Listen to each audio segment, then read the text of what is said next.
What's up? Can we not break the microphone for once?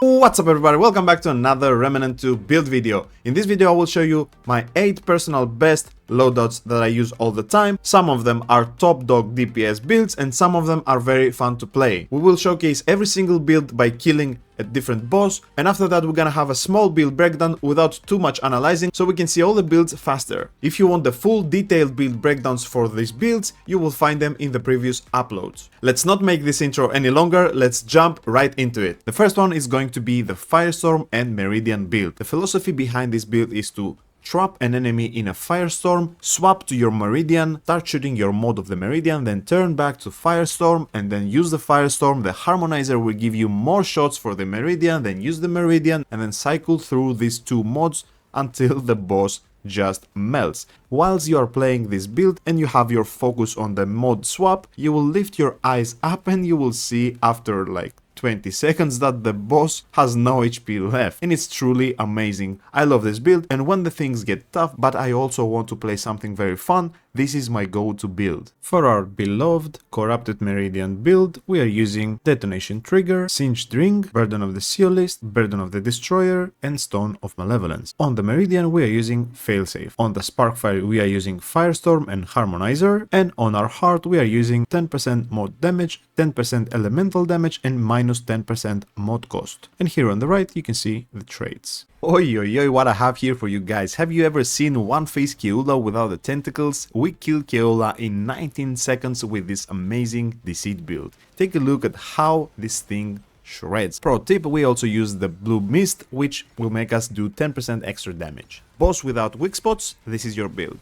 For the Deceit build, we are using Hunter Shroud with the Attack Dog, Abrasive Whetstone with Twisted Wounds on the Deceit, Ring of Load Beauty, Probability Cord, Xania's Malice, and Fairing Sigil to cycle our mod. We are also using Corrupted Rune Pistol to complement the build with 10% extra weak spot damage, and on the Heart we are using 15% weak spot damage, 20% the range crit damage, and 10% range damage. Our next build is the Status Berserker build, which was featured some videos ago. This build is super fun and very powerful. I see myself using this build a lot of the times because of the low cooldown skills and the amazing interaction with Sparkfire and Rampage. In case you didn't know, Sparkfire procs the Rampage in 3 seconds, so that will give us the maximum amount of damage that we can get from a skill. And on top of that, if you are close to the enemy, you get 35% extra damage and critical chance because we are using the Challenger. And what else is better for a shotgun build? The Rampage will increase our fire rate and our damage by a ton. And this is why this build has a maximum cooldown, so we can utilize these specs of the build as much as possible.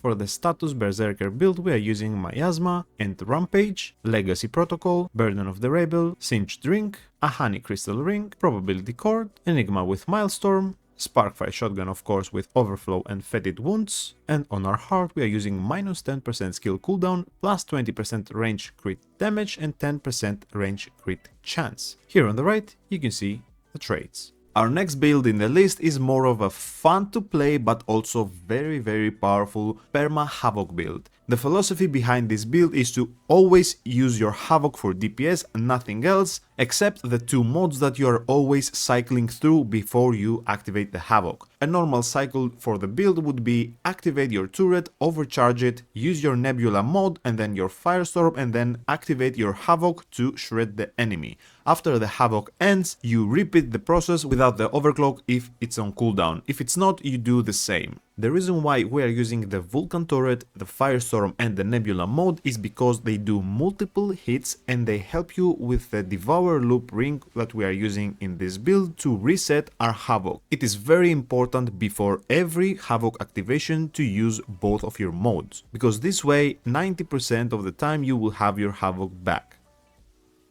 For the Perma Havoc build, we are using Hyperconductor to have 2 charges of our Havoc, Burden of the Gambler to have our Havoc crit and also increase our crit damage, Devour Loop so we can get our Havoc back after we crit, Burden of Destroyer, 15% increase to all damage and 15% increase to skill damage and also mod damage here as well. On our Nebula we are using Failsafe, On the Sparkfire we are using Firestorm with Harmonizer, and on our Relic we are using 10% elemental damage, 10% skill damage and plus 15% skill duration. In case you wonder why I'm using the Vulcan turret, it's because it hits multiple times and it has more chance to give us our Havoc back since the hits are more, so the percentage of the Devour loop proccing are much higher. Here on the right you can see the traits. Our next build in the list is the God Mode 2.0. I had a few things changed after the last time that I showed you this build. Now we have less cooldowns, but we have more damage. This build is one of the most powerful builds in the game right now, so this is why I decided to fight an elemental resist hearty annihilation with this build, to show you that this build has no ceiling and the damage from this build is actually insane. This build's cycle is very similar to the Meridian Firestorm build. You are using your Firestorm and then your Meridian shot, and here you are using the Firestorm and then the Starshot shot. But at the same time you have to activate your miasma to get the maximum amount of damage you can do on an enemy. For the God Mode 2.0 I had a few tweaks from the last video. We are using miasma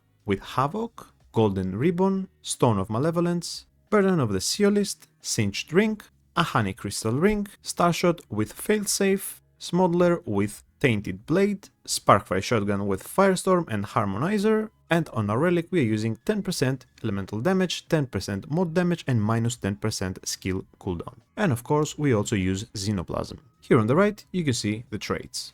Our next build in the list is an OG Hunter Gunslinger Crescent Moon Bow build. This build has been one of the strongest weak spot builds in the game from the start and still is at the top ladder. Now with some new additions to the game we can make this build even stronger and we can use this build on easy weak spot bosses. There are a lot of new builds in the game, but I always have the nostalgia to play the Hunter Gunslinger Crescent Moon Bow build because since start this was one of my favorite builds due to the amount of damage that this build can do. For the OG Crescent Moon Bow build we are using the Hunter's Shroud with the Bulletstorm, Abrasive Whetstone, Archer's Crest, Ring, Offload Beauty, Xania's Malice and Probability Cord. We also use Corrupted Rune Pistol for 10% extra weak spot damage, and on our Crescent Moon we are using Top Heavy to have 20% increase weak spot damage and also 15% increase range damage since our capacity is always full. On the heart we are using 10% range crit chance, 20% range crit damage and 15% weak spot damage. And here on the right you can see the traits.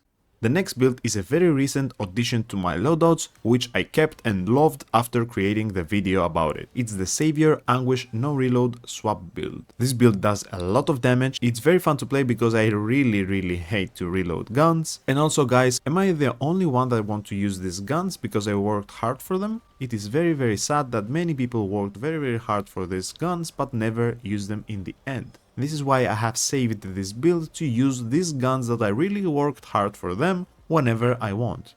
We are using Hunter's Shroud with Attack Dog again, Abrasive Whetstone again, Archer's Crest, Provisioner Ring, Probability Cord, Xania's Malice. On the Anguish we are using Supercharger and on the Savior we are using Twisted Wounds. On our Relic we are using 10% range crit chance, 20% range crit damage and 15% weak spot damage. And here on the right you can see the traits. And the last build in my loadouts is a fun to play, full tank, full crit melee build. This is more of a fun to play, clear the world build rather than boss fight build. I'm not a big fan of melee builds on bosses, but I'm a huge fan on melee builds when I'm clearing the worlds or I'm helping my friends to clear their apocalypse runs. You can see that this build has insane amount of critical chance, almost every swing crits, the damage is insane, and the utility that this build provides is also very awesome. We are using Boar and also Song of Aether, and with the help of some traits we get our mods back very easily, so we can cycle through our mods and do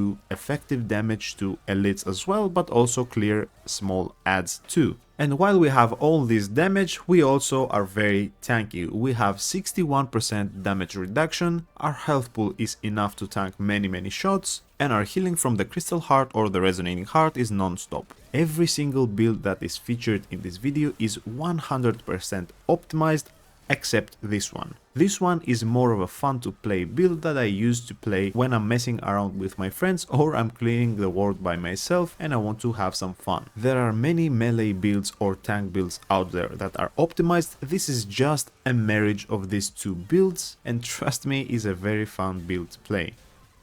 And for the tanky, fun to play, full crit melee build, we are using Medic with Healing Shield, Challenger with Juggernaut, Gift of Euphoria, Probability Cord, Drakestone Pearl, MP60 with Bore and Time Wave, World's Edge with Overdrive, Sparkfire Shotgun with Song of Aether and Feedback, and on our Resonating Heart we are using 15% melee damage, 10% melee crit chance, and plus 20% melee crit damage. The armor here is important, guys. With Leto Mark 2 we can still dodge, whilst with Leto Mark 1 we will not be able to dodge, we will flop. If you made it this far, thank you very much, my friend, you are a legend. I appreciate you for watching the whole video. If you are a subscriber, I love you, brother. If you're not, what are you waiting for, my friend? I see you watching. So that's all for this video, guys. I'll see you on the next one. I'm just calling to say I